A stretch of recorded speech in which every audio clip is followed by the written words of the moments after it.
Bonjour et bienvenue à votre édition du 2 juillet 2023 de cette semaine d'Endotrik.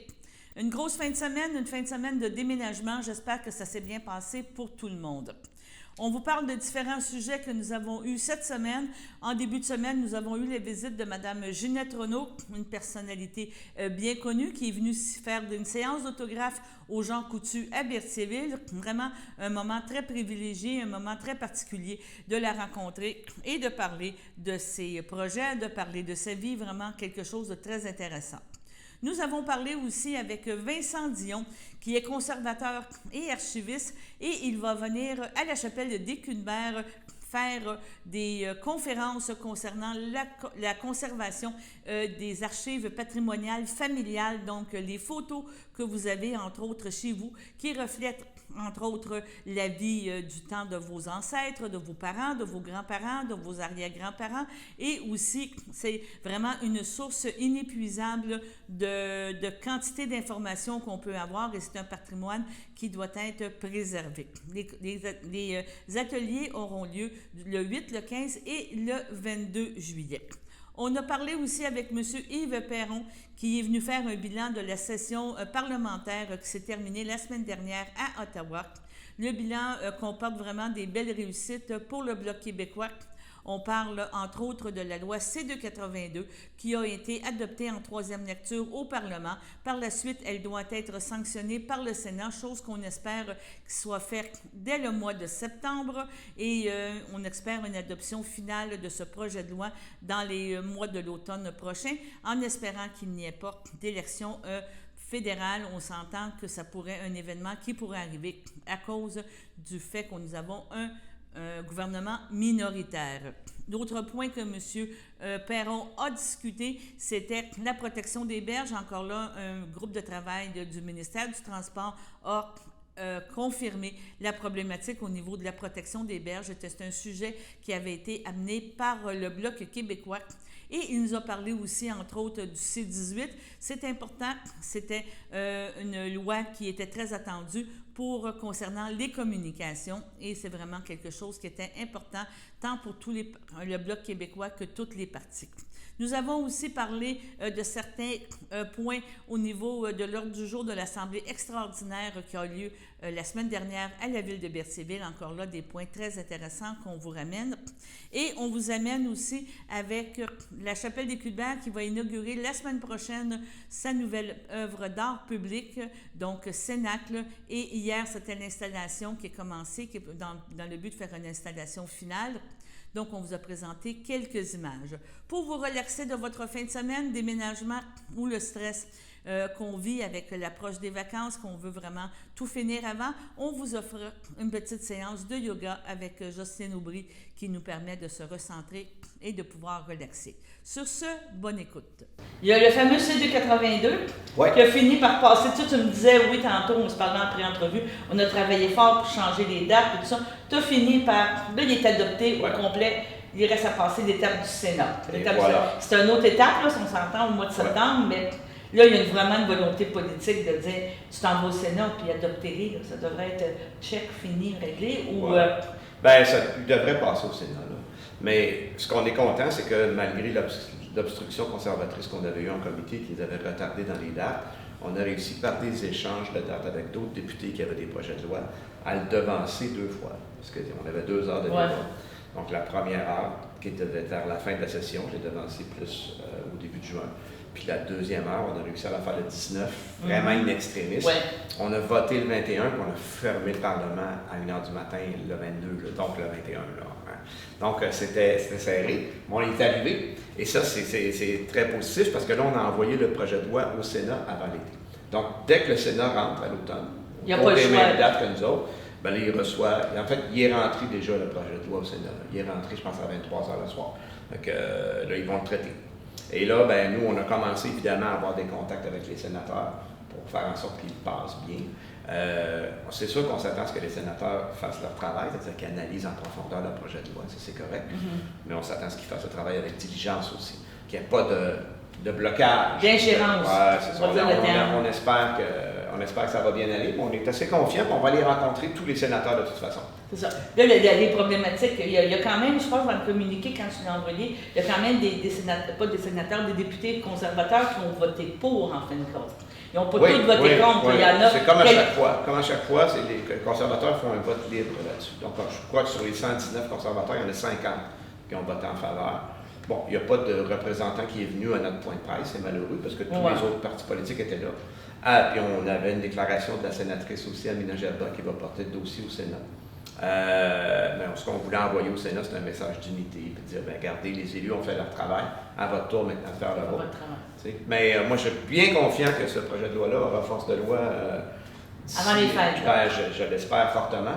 Et donc, avant la prochaine élection, c'est ça qui est l'enjeu. Oui, c'est ça, oui. Et c'est pas tant avant les fêtes qu'avant la prochaine élection. Oui, donc tu as raison, je comprends. C'est ça. Et après ça, ben, ça veut dire que nos producteurs de lait, d'œufs, de volailles, ils ont une pérennité de leur système qui est assurée.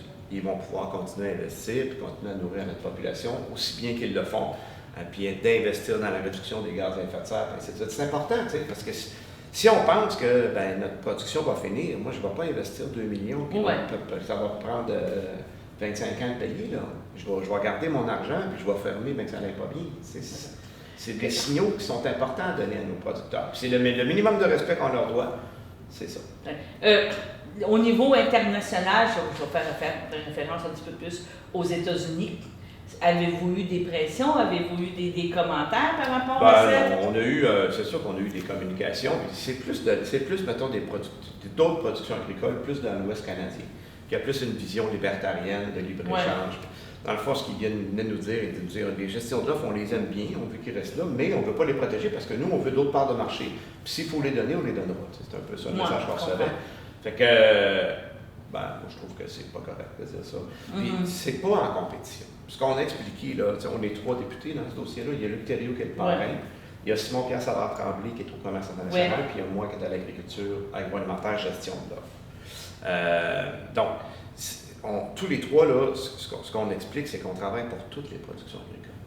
Plutôt, je fais référence tantôt, là, quand je suis allé en mission avec la ministre à Washington, au Japon, je parlais des autres productions, je parlais de la production porcine, entre autres, puis j'étais en faveur de l'exportation. C'est pas parce que je travaille pour la gestion d'offres que je travaille contre les autres. Je comprends. Il faut arrêter de voir ça en opposition. Ce sont des modèles de mise en marché complètement différents. Le fameux C-18, je pense que tout le monde a appuyé la position du ministre du Patrimoine, M. Rodriguez, en disant que des menaces, puis tout ça, non, on se tient. C'est sûr que comme nous, comme médias, ça nous pose des points d'interrogation, mais par contre, on essaie de garder, je dirais, notre souveraineté, notre désir de communiquer. Oui, en fait, c'est pour qu'on le faisait, là, parce que on n'a pas à continuer à tolérer que des grandes multinationales utilisent notre contenu local sans payer ce qu'il vaut. Tu sais, à un moment donné, les journalistes locaux, régionaux, c'est bien beau, mais il faut qu'ils soient payés pour payer leur loyer puis manger. Ça prend des revenus. Puis là, si on n'a pas de revenus, qu'est-ce qui se passe? C'est quoi la tendance qu'on voit? Regarde avec Bell Media encore là, récemment. C'est que les médias disparaissent tranquillement. Fait que là, qu'est-ce qu'on veut comme société? On veut avoir une information régionale solide. Fait qu'on a décidé de se tenir debout. Puis tu sais, Pierre Falardeau disait, si t'es couché, il va te marcher dessus. Mais si tu te tiens debout, ils vont t'haïr, mais ils vont t'appeler monsieur. Là, on est dans la phase qui nous haïssent, là, puis qui dit on ne vous mettra plus de vos nouvelles. Mais moi, je pense que si on tient notre bout, là, ça ne sera pas finir par se tasser. Il ne faut surtout pas plier à ça, parce que ça serait de lâcher prise sur notre souveraineté à ce moment-là. Et pas seulement ça, on fournit de l'information véridique. Tout ce qu'on trouve. Souvent, c'est malheureux de dire dans les Facebook de ce monde et tout, bien, des mauvaises nouvelles, des nouvelles fausses, se propagent très rapidement, puis deviennent vraies. T'sais, on s'entend que des fois, il y a plusieurs choses, sûrement, tu vois des choses toi aussi là, sur les spots de ce monde ou n'importe quoi, puis par la suite, il faut que tu te fasses démentir ou des choses. C'est sûr que dans la période qu'on vit actuellement, où là, Meta a décidé qu'il retirait l'information des médias, ce qui reste, c'est de l'information qui ne vient pas des médias, donc qui n'est pas vérifiée, moins vérifiable et potentiellement, pas nécessairement fausse, mais mal orientée, mal travaillée. Bon. Fait que là, il y a un risque présentement. Mais tu sais, je pense que c'est une zone de transition qu'il faut traverser. Puis moi, je crois que les grands vont finir par entendre raison. Puis, on ne leur demande pas de nous donner la moitié de leur fortune. Non? On demande de donner des sommes raisonnables à des médias régionaux. Notre juste part. Voilà. Moi, je pense que c'est bien, qu'on est super contents. Je salue le travail de Martin Champoux, notre porte-parole dans ce dossier. qui a travaillé vraiment très, très fort. Puis le projet de loi final, là, c'est pas mal les amendements que Martin Chancloux du Bloc québécois a proposé. On est bien fiers de ça. Oui, la session a fini le 23, c'est bien ça, la semaine Elle dernière? devait se terminer le 23, c'est terminé le 20, en fait le 22 à 1h du matin. OK. Donc là, tu es en vacances parlementaires, disons. Oui, en relâche parlementaire. En relâche parlementaire. Les travaux devraient recommencer à quelle date? On parle de quand? On parle autour du 18 ou 22 septembre. Précisément, mais c'est dépasser la mi-septembre. D'où l'importance qu'on avait d'essayer de terminer les dossiers maintenant pour les pousser de l'avant.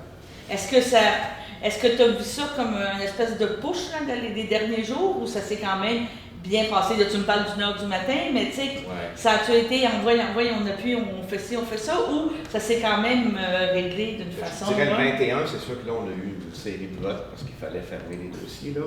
Mais avant ça, il y a eu beaucoup d'obstructions, beaucoup de manœuvres procédurales. OK. Donc, c'était assez pénible, là, de perdre notre temps constamment, d'arriver pour parler d'un dossier, puis finalement, les conservateurs arrivent avec une motion, on parle du rapport d'un autre comité. Oui, il part, il y a c'est ça. Ça met un député dans une situation où tu arrives préparé pour parler d'un dossier, puis finalement, on dépose un rapport, par exemple, sur les droits des victimes d'actes criminels.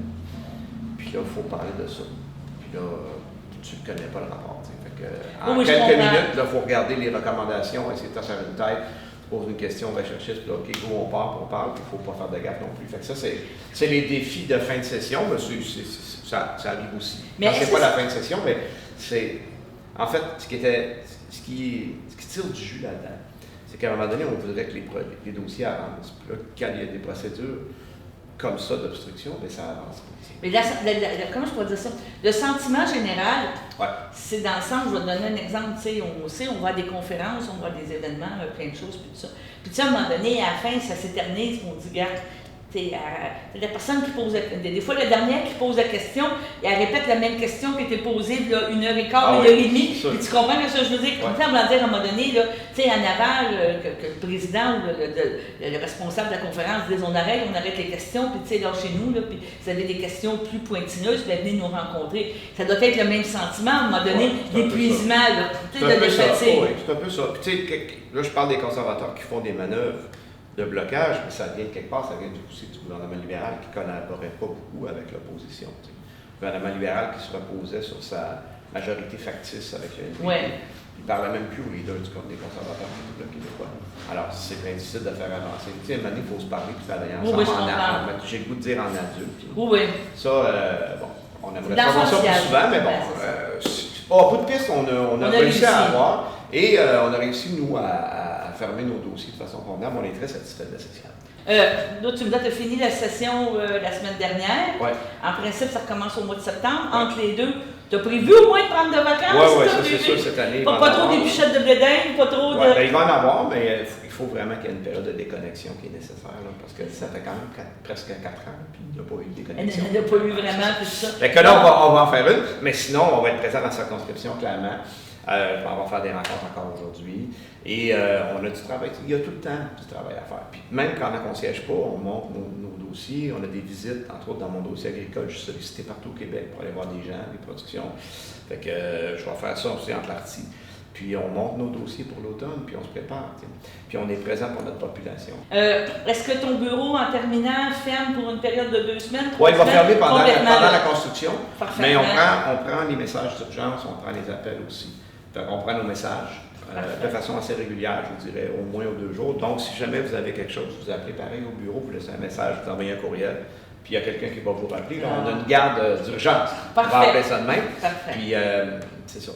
Bon, bien, on va souhaiter une bonne fin d'été, une bonne période estivale. Repose-toi pour revenir en forme au septembre, puis en septembre, bien, on se reparlera justement avant le début de la session pour voir tes dossiers, tout ce que tu as préparé comme tes devoirs te préparer pour la prochaine session. Merci beaucoup. Merci. Bonnes vacances, Yves. Merci. Bonnes vacances. Bon été tout le monde.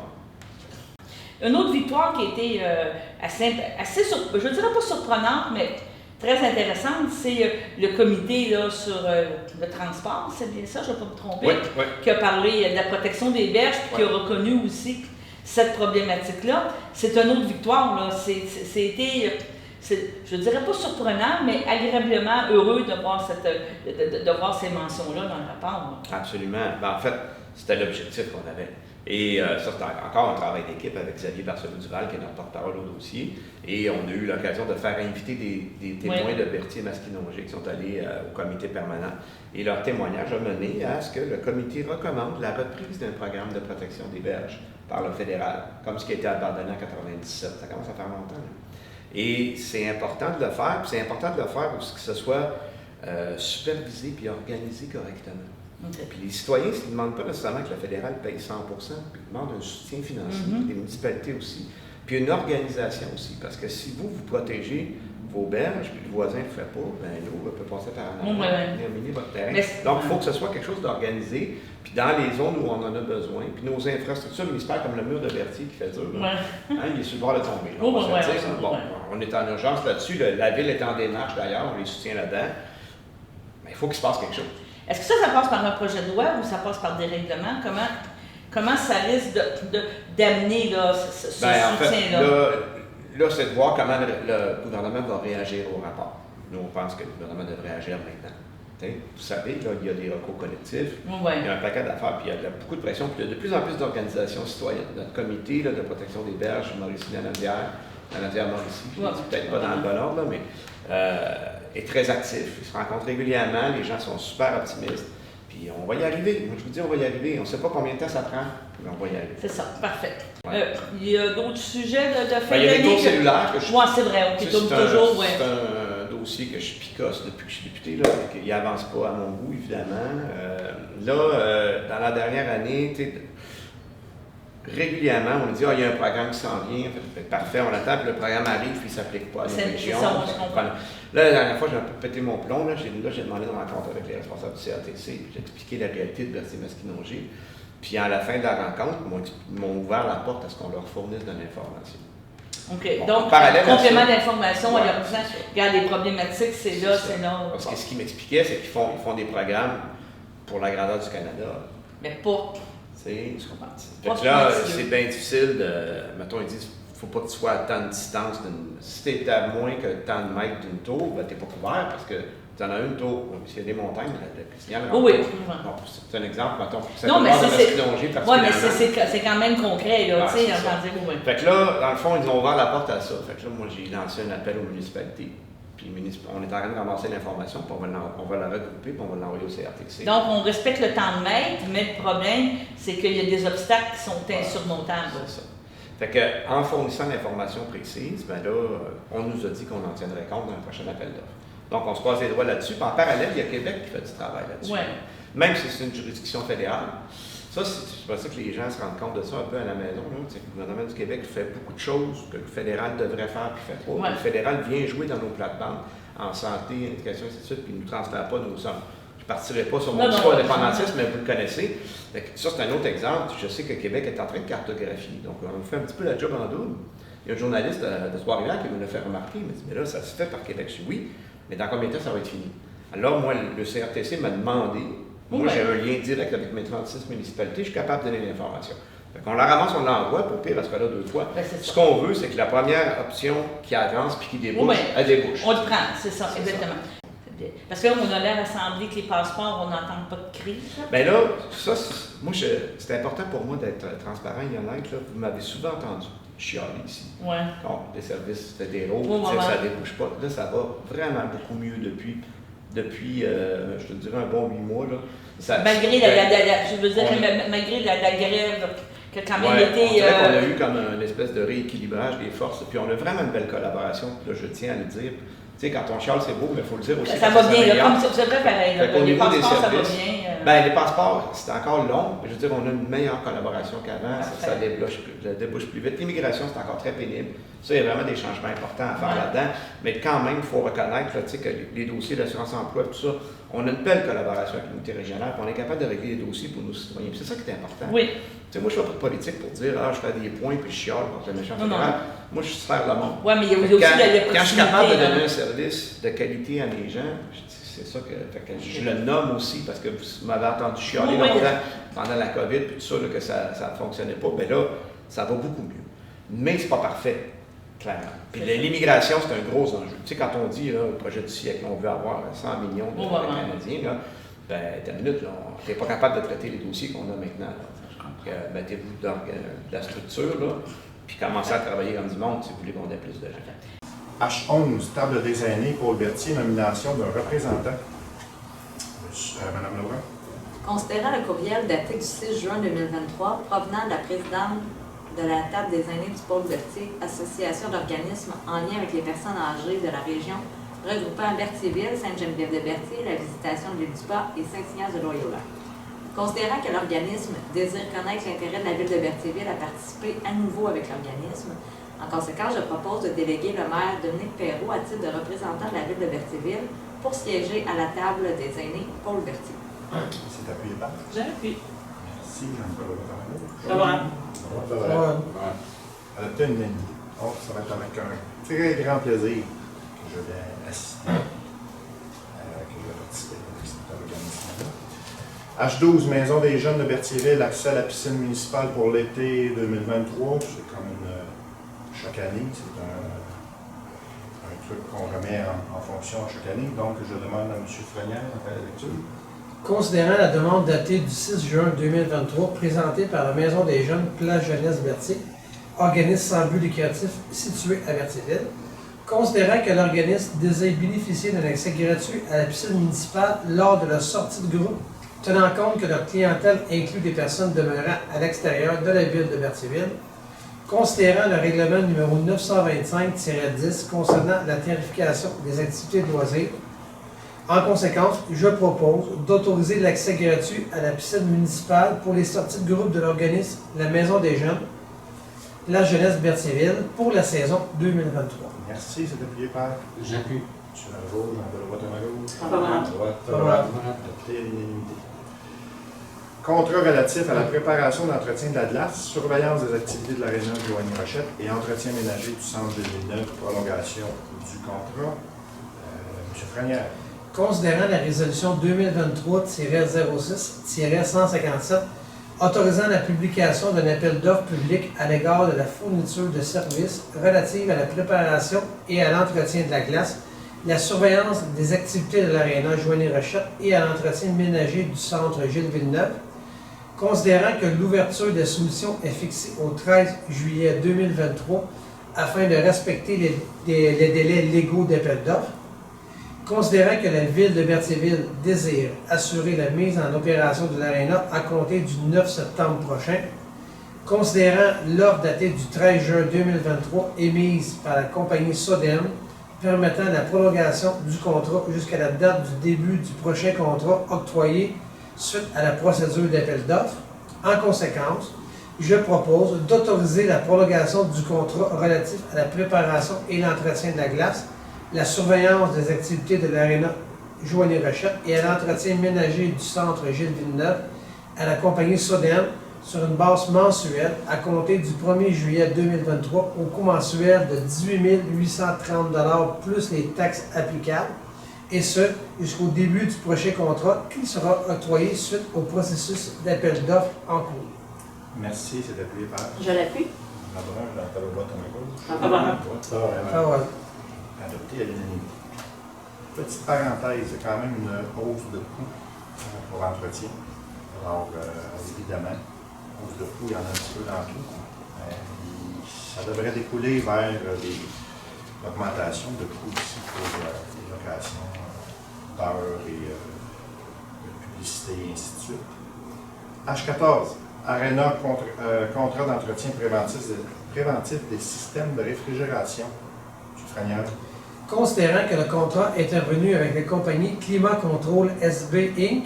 en vertu de la résolution 2023-07-225 relatif à l'entretien des équipements de réfrigération de la glace de l'aréna Joanie Rochette, de l'exécution du programme de prévention de la taux de refroidissement à l'eau et des condenseurs évaporatifs prend fin le 30 juin prochain.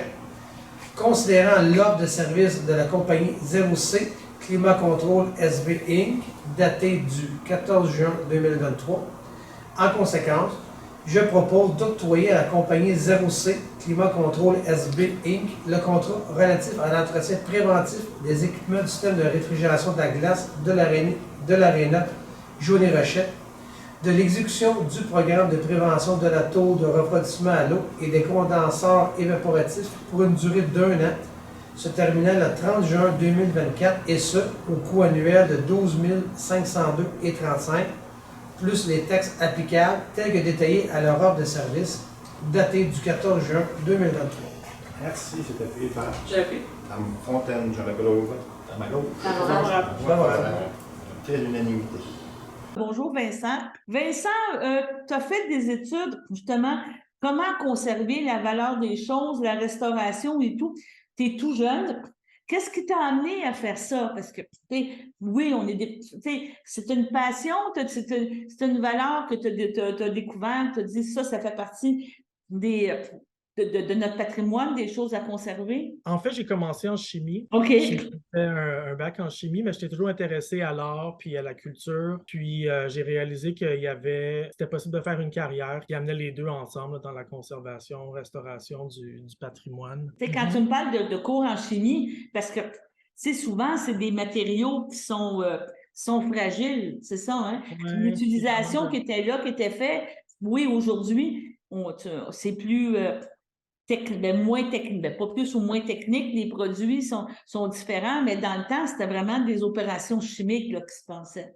Ça aide vraiment à comprendre de quoi les matériaux sont faits, puis ils sont vulnérables à quoi, puis de reconnaître quand il y a des changements, du jaunissement ou de la perte de couleur, quand ça devient cassant, qu'est-ce qui se passe, puis comment on peut ralentir le processus ou l'arrêter, qu'est-ce qu'on peut faire pour, dans certains cas, remédier aussi. Là. Donc, le côté chimie, c'est vraiment important. Puis surtout pour ce qui est, en fait, moi, je me spécialise dans les œuvres sur papier. Ça inclut la photographie. Donc, la photographie, c'est un processus chimique assez complexe aussi. Donc, ça a vraiment aidé à comprendre la nature des objets sur lesquels je travaillais. C'est ça. Est-ce que, je m'en avais dit, on est capable de restaurer tout, ou il y a des fois, tu arrives et tu dis, regarde, c'est trop avancé, on aurait dû intervenir avant, là. Ah oui, il y a des limites définitivement, surtout avec la photographie parce que c'est une surface qui est très fragile. Une fois qu'elle commence à se détériorer, c'est assez difficile de revenir en arrière. C'est une image qui est créée chimiquement, donc c'est vraiment difficile à restaurer à la main, disons. Là. Fait que moi, les photos, par exemple, quand elles sont vraiment dans une détérioration avancée, je suggère aux gens de considérer le numérique. Mais c'est ça. OK. Faire de la restauration numérique puis de la réimpression parce que, ouais, il y a vraiment. Il y a un certain point où c'est difficile. Mais ça dénature aussi un peu l'objet. Mais même numérique, il faut faire attention à un moment donné. Il faut savoir comment on conserve parce que même un CD, une clé USB, il y a des risques de détérioration. Mais toi, excuse-moi, à la longue, là.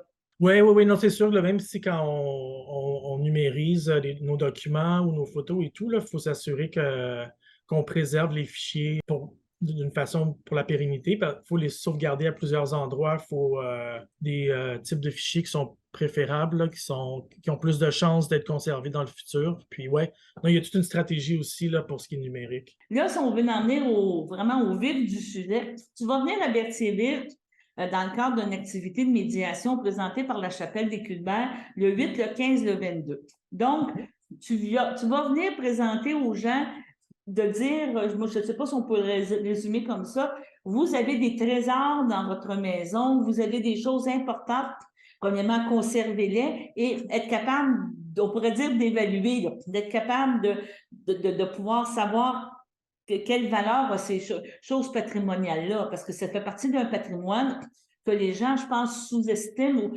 par rapport à ce qu'ils possèdent à la maison. Oui, moi, j'ai de l'expérience. Ça fait 7 ans que je suis dans le milieu, puis j'ai eu la chance de travailler dans plusieurs contextes, puis j'ai vraiment trouvé que les archives, puis le patrimoine documentaire, c'est là où j'ai plus d'intérêt, puis je suis vraiment passionné de préserver ce patrimoine-là. Il est souvent à risque aussi parce que justement les gens le sous-estiment ou l'oublient ou bien ils ne portent pas la même attention que les œuvres d'art reçoivent, par exemple. Sensibiliser les gens à ce qu'ils peuvent avoir chez eux. Donc, des ventes de garage, avant de faire la vente de garage, valider qu'est-ce que vous avez, au lieu, avant de mettre ça on pourrait dire dans le recyclage, essayer de le recycler peut-être d'une autre façon, donner-leur une vie. Oui, ben, c'est ça. Il n'y a pas juste les œuvres d'art qui ont de la valeur culturelle. Il y a beaucoup, en tout cas, moi, je pense aux photos de famille, mais aussi parce que ça documente des événements, puis comment les gens s'habillaient, les intérieurs, comment c'était fait et tout. Mais il y a tout autre articles aussi qu'on garde qui sont témoins du mode de vie. Puis, il n'y a pas nécessairement une valeur économique énorme, mais il y a une grande valeur historique. Puis toutes les archives nationales du Québec, là, Bibliothèque et archives, on pense, c'est là où se trouve le patrimoine. Ben, ça vient des familles, en fait. Les gens donnent leurs documents, donc c'est comme ça qu'on a des outils de recherche après, puis qu'on peut comprendre... On peut comprendre l'histoire d'une région. C'est capable de comprendre que oui, comment vivaient les gens. Je pense que c'est toutes ces choses-là. Il faut accorder une valeur importante à ces choses-là parce qu'il faut que ça se transmette. Si tu ne fais pas cette transmission-là, tu viens de perdre une connaissance tant pour comme toi, des conservateurs, des archivistes, que de toutes la région ici. Là, on parle beaucoup de patrimoine bâti, beaucoup de patrimoine vivant, mais c'est une autre forme de patrimoine vivant, la conservation de ces choses-là. Oui, bien, c'est témoin aussi au patrimoine bâti, par exemple, là, comme la recherche que j'ai faite pour l'exposition qui est à la Chapelle en ce moment dehors sur l'historique du bâtiment. La Chapelle a pu être restaurée en 1978 parce qu'il y avait justement des photos du patrimoine documentaire qui a survécu, des dessins, des éléments architecturaux à l'intérieur, et tout ça. Puis ça s'applique aussi à nos demeures puis à nos familles parce que les gens ont écrit des journaux, les gens ont pris des photos, les gens ont fait des dessins. Il y a des plans des maisons parfois, les concessions de terre, toutes sortes de documents légaux. Et puis dans certains cas, il y a les objets qui associent aussi aux événements. Donc, s'il y a eu un mariage ou une photo prise à l'achat d'une maison il y a 3 générations, ben, c'est possible que vous avez encore les vêtements peut-être ou des souvenirs de ces personnes-là qui sont aussi associées à l'image et au bâti. Donc, tout va ensemble. Tout va ensemble. Donc, le 1er juillet, le 8 juillet, tu vas nous faire une conférence plus justement sur on pourrait dire la conservation, qu'est-ce qui est intéressant.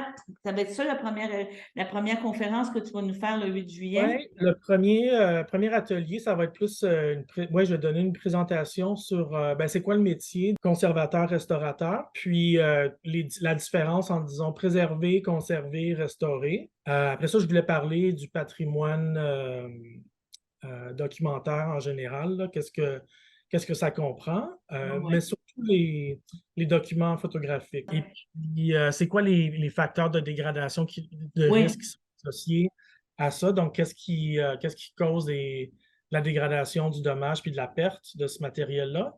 Puis, je vais introduire des stratégies de conservation préventive aussi, puis montrer des exemples, ainsi qu'amener des matériaux là, qui sont de qualité archive pour montrer comment on peut prévenir ces risques-là, ces facteurs-là. Donc ça, ça va être l'introduction aux 2 ateliers qui vont suivre, où on invite les gens à amener leur propre matériel, ce qu'ils aimeraient préserver dans le futur, du matériel sur quoi ils ont des questions, puis ils aimeraient avoir de l'aide, puis on va ensemble élaborer une stratégie, puis la mettre en œuvre. OK. Ça, les participants ils auront l'occasion aussi de participer à une exposition qui va ouvrir au mois d'août à la Chapelle. Donc, vraiment une très belle série de conférences et de participatives de connaître son patrimoine. Donc, on invite les gens, si tu es d'accord, Vincent, à venir nous rencontrer le 8, 15, 22 juillet. Ouais. On peut s'inscrire directement à la Chapelle des Culs-de-Verre sur le site pour pouvoir, il y a quand même un certain nombre de places limitées. Et même à la première rencontre, est-ce qu'on peut amener des choses? Ou t'aimes mieux qu'on attende à la Je deuxième? pense à la première rencontre, ça serait mieux si vous pouvez amener des photos, peut-être, des choses. OK. Prenez une photo avec votre téléphone, on peut en discuter.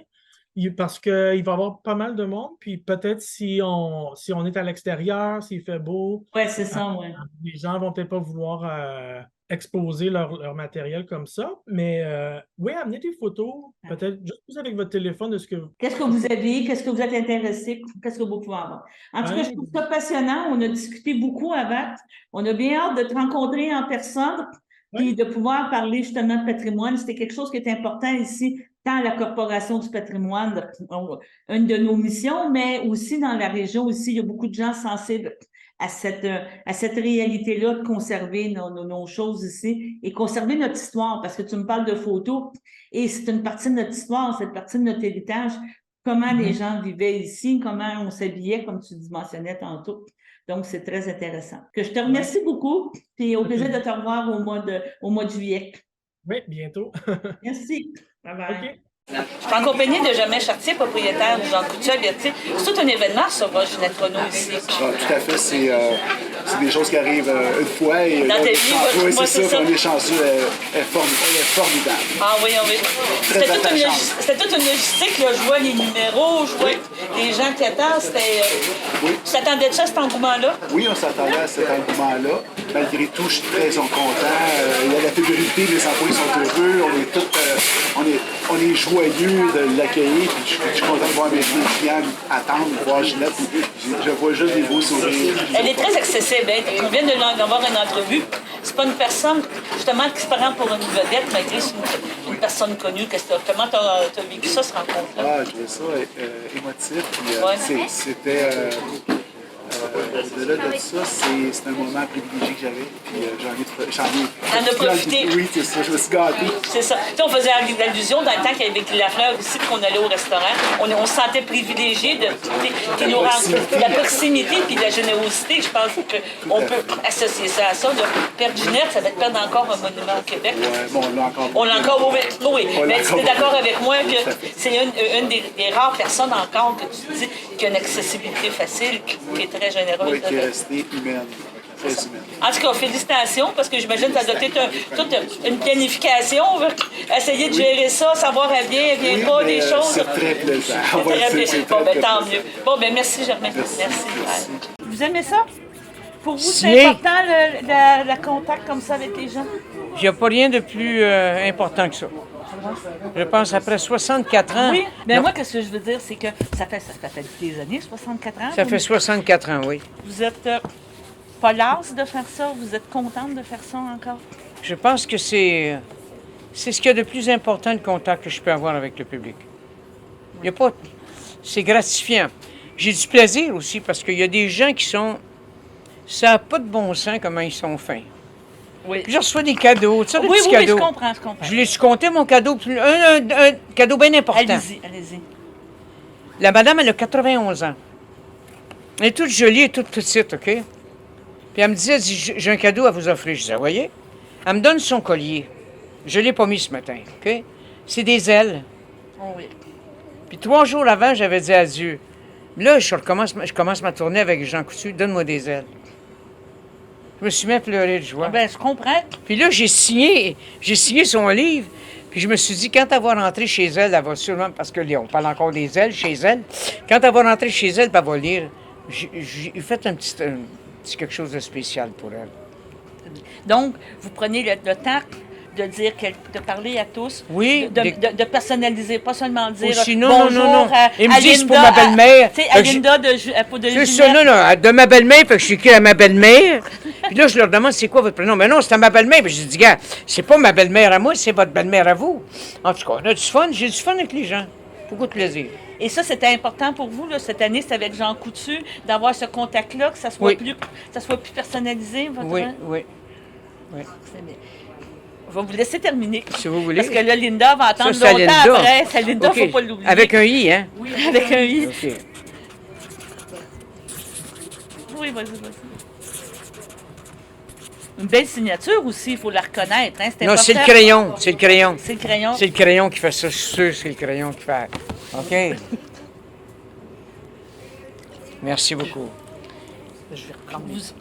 On va te les redonner, On va oui, y c'est remettre, important. ben Là. oui, Oui, ben sont, oui. OK. précieux maintenant. Vous êtes parmi nos icônes au Québec, les grands de ce monde. Tu sais, je vais vous remettre un contexte que j'ai eu la chance ici à parler de Berthierville, M. Germain, qui avait... on a eu le Mike Guy Lafleur. Donc, ici à Berthier, Guy Lafleur, je pense qu'il a été apprécié de tous parce que c'était le gars, comme vous, je pense, simple, généreux, qui se prenait pas pour un autre, que tu t'assoyais sur le bord de la table puis tu jasais. Absolument. Est-ce que vous pensez que c'est ça? C'est une génération que vous avez été, je ne dirais pas élevée, mais que vous avez eu pris conscience que le public et les gens qui vous aimaient, c'était important. C'était pas juste, justement, de faire de l'argent. Tu sais, je veux dire, oui, vous avez fait Non, de l'argent. l'argent, moi, j'ai jamais pensé à ça. Quand j'étais enfant, j'ai jamais pensé, moi, un jour, je vais avoir de la gloire, le succès et de l'argent. J'ai jamais pensé à ça. Moi, je voulais chanter. Ouais. Je suis une chanteuse, j'ai le verbet. J'ai dit, moi, je veux chanter. Vous auriez fait ça gratis, Mais, là. mais même aujourd'hui, là, faites attention pour qu'ils ne voudront pas me payer. Non, non. Non, mais vous comprenez non, que non, je mais veux quand dire, je suis jeune, moi, quand je suis jeune, là, même aujourd'hui, là, ils me donneraient un œuf à coque, un orange, une pomme. Il y aurait une guerre, ils me mettent dans un autobus, puis ils me disent demain matin, tu t'en vas chanter pour les soldats. Je vais chanter, c'est sûr, pour rien. Ça OK. va me faire. Parce que pour moi, chanter, c'est de l'amour, c'est de l'émerveillement. C'est un don que j'ai reçu. Fait que je dois le. Puis l'autre jour, je lisais, Daniel, dans une pensée, ça disait que chanter, c'est prier 2 fois. Oui. Puis vous, la religion, c'est important. Ben non, Croire. pas la religion. Croire? Je suis un être très spirituel. OK. Je pense pas d'être si religieuse que ça, mais je suis très spirituel. D'accord. Justement, j'ai vu votre entrevue avec Patrice Roy à Radio-Canada. Elle était le fun, hein? Oui, elle était le Lui, il était super avec moi, hein? Oui. Puis là, j'ai dit, vous avez dit, ça fait seulement quelques années que vous avez pris connaissance que vous aviez une belle voix. Oui. Parce que vous êtes travailleuse. Là. Tu sais, vous dites, ça c'était reconnu, là, quand vous avez dit, moi je pratique une chanson, je fais quelque chose. À outrance. Je fais tout à outrance. Parce que j'ai demandé. Pas l'amour, mais pas là. Ah, mais ça. C'est tranquille dans le bas, là. C'est tranquille dans le bas.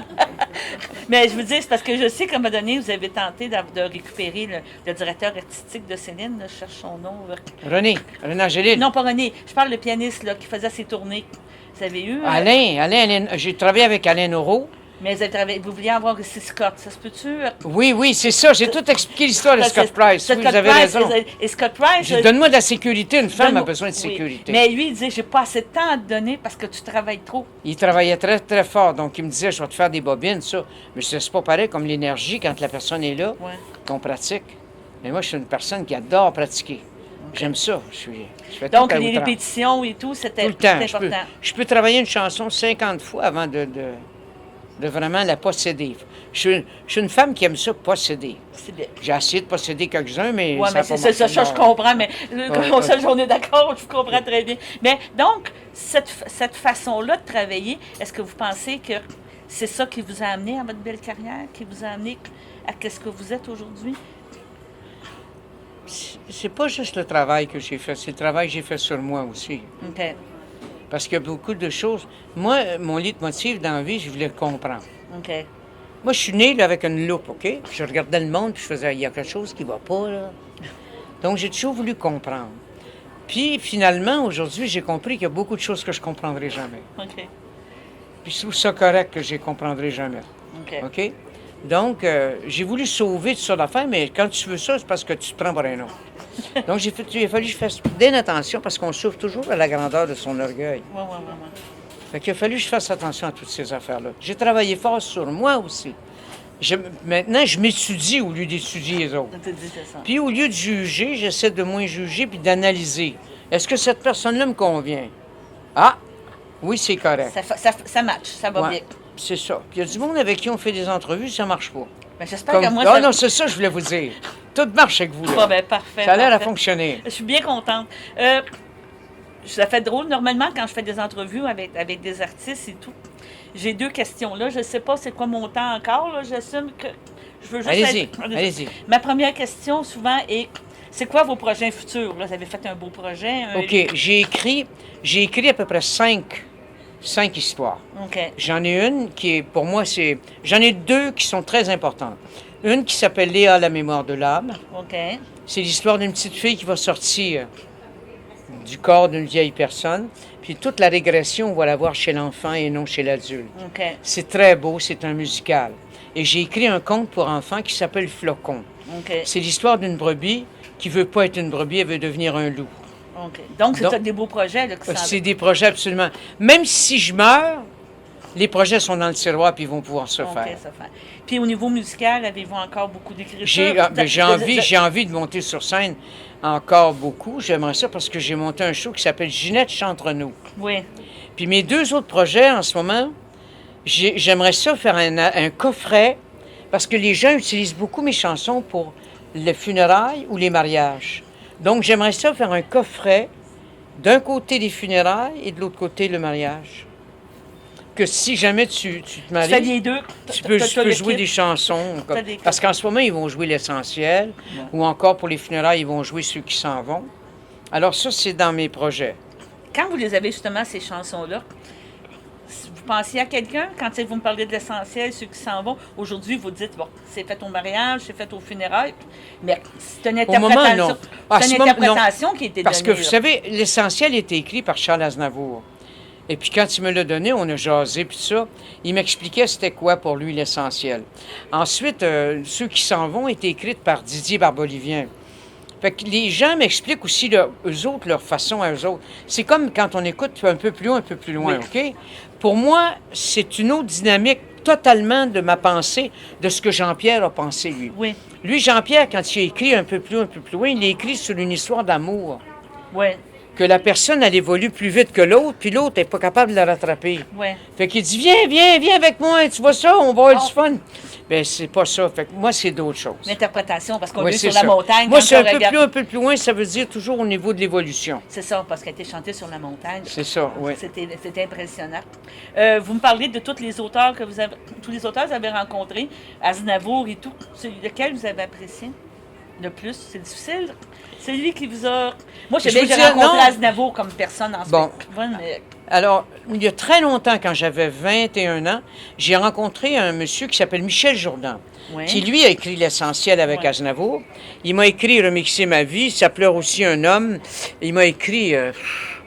il m'en a écrit à peu près une vingtaine, OK? Et quand je l'ai rencontré, ce serait trop long de vous raconter l'histoire, mais dernièrement, je pense que 94, Michel.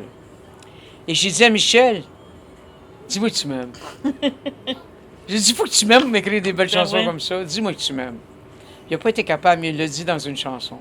En tout cas, c'est formidable parce que des fois, les gens sont trop gênés, ils ne sont pas capables de dire qu'ils m'aiment. On me fait signe que c'est presque la fin. Oui, c'est fini, hein? Ah, non, mais J'ai une grande gueule. Ben une non, mais grande moi, gueule, j'en ai Daniel. une, moi aussi. Non, Moi je aussi, parle suis une beaucoup. dernière. Non, c'est beau. La dernière question, justement, c'est quoi la chanson qui dit que vous voulez que les gens se souviennent le plus, qu'ils disent de vous? C'est comme vous dites, on en a plusieurs, mais Mais c'est parce que dernièrement, je me chante.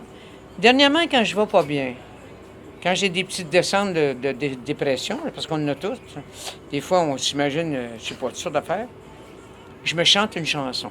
oui. C'est Je serai là. Oh, Continue ta route et ne laisse pas le moindre doute s'installer chez toi. Tu tomberas. Fait que je me chante ça moi-même donc c'est pour me celle-là. faire du bien. Puis à Fait que vos c'est funérailles- pas nécessairement ma chanson préférée, parce que j'en ai chanté 5000. Oui, ben c'est pas ça, mais Donc, il y en a une à quelque part que j'aime aussi. Il y en avait une dans le temps que j'aimais beaucoup qui s'appelait Ne m'en veux pas. ah oui.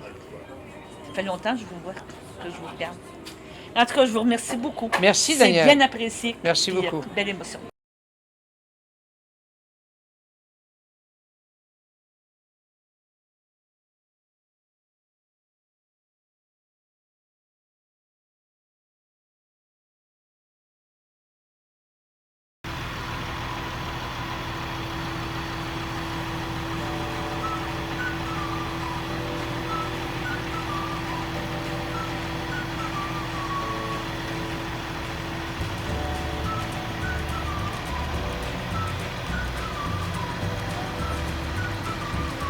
Avez-vous un ordre précis où les mettre? Non? Ok.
Bonjour tout le monde, je vous reviens pour une nouvelle capsule sur le yoga. Donc, je suis Jocelyne Aubry d'Espace Terra Yoga.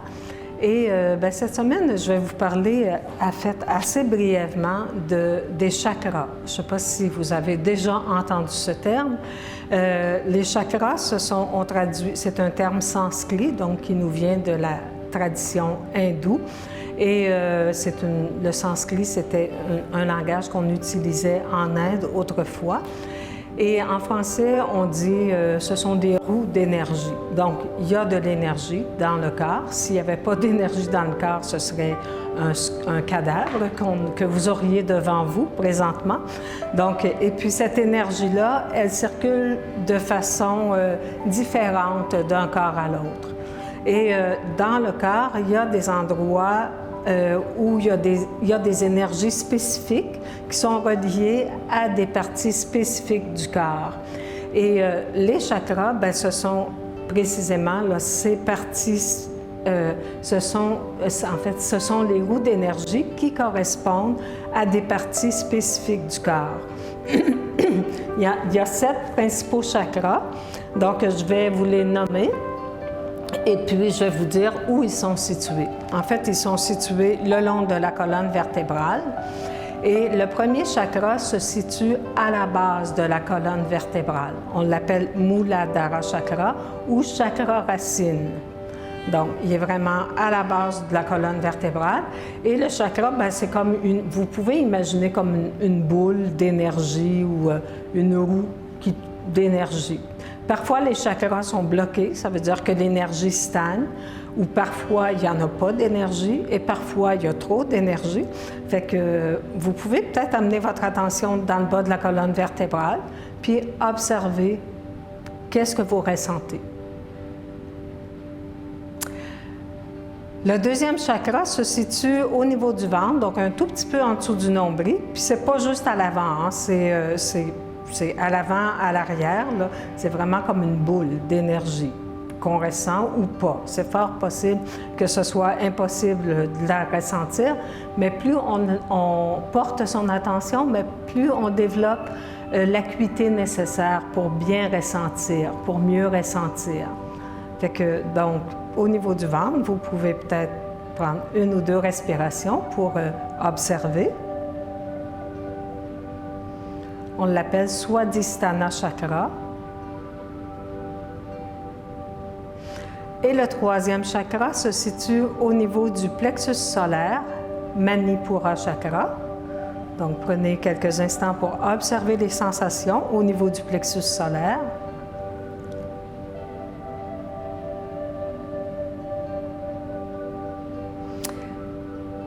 Quatrième chakra au niveau du cœur, donc c'est le chakra du cœur qu'on appelle en sanskrit Anahata chakra. Prenez quelques instants à nouveau, je vous invite à observer.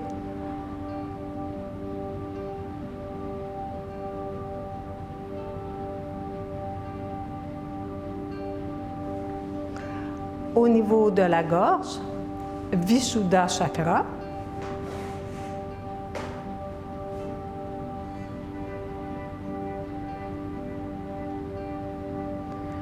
Au niveau du troisième œil, donc entre les 2 sourcils, Ajna chakra.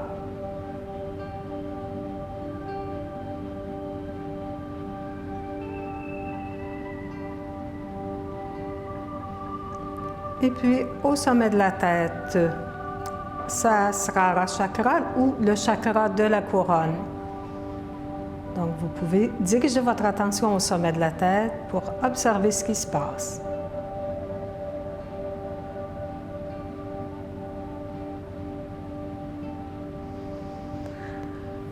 Donc, ces 7 chakras, comme je le mentionnais, ils correspondent à des énergies spécifiques. Le chakra de la base correspond à l'enracinement, à la matière, à la capacité de rester bien enraciné, à rester solide sur ses 2 jambes. Le chakra du ventre correspond à la créativité, à la sensualité. Le chakra du plexus solaire, ça correspond à la capacité de prendre sa place, à la capacité aussi de respecter la place de l'autre en société. Chakra du cœur, ben, vous l'aurez deviné, hein, ça correspond à l'ouverture du cœur, à la capacité de s'aimer soi-même, de se laisser aimer, d'aimer les autres. Chakra de la gorge correspond à l'expression, la capacité de verbaliser, de choisir les bons mots, de savoir se taire quand c'est le temps, de savoir s'exprimer quand c'est le temps. Le troisième œil correspond à la clairvoyance, à la clarté d'esprit, à la lucidité. Et le chakra de la couronne correspond à la connexion avec le ciel, avec le cosmos. Fait que voilà, je vous souhaite de bien aligner vos chakras, de bien harmoniser ces énergies qui sont en mouvement dans l'univers et dans le corps. Et sur ce, merci de votre écoute et namasté.